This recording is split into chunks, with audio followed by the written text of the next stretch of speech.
আসসালামু আলাইকুম ভিউয়ার্স, আশা করছি আপনারা সবাই ভালো আছেন। আল্লাহর অশেষ রহমতে আমরাও ভালো আছি। আজকে আপনাদেরকে দেখাবো সহজে কিভাবে ট্যাংরা মাছ পরিষ্কার করা যায়।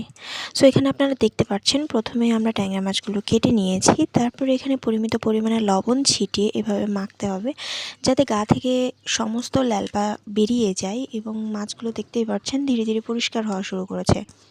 যখন দেখবেন মাছগুলো পরিষ্কার হওয়া শুরু করেছে, তারপরে হচ্ছে যে পানিতে 2 থেকে 3 বার ধুয়ে নেবেন। ধুয়ে নেওয়ার পর দেখবেন খুব সুন্দরভাবে মাছগুলো পরিষ্কার হয়ে গেছে। অসংখ্য ধন্যবাদ আপনাদের সবাইকে। ভিডিওগুলো ভালো লাগলে অবশ্যই লাইক, কমেন্ট, শেয়ার করে আমাদের পাশেই থাকবেন।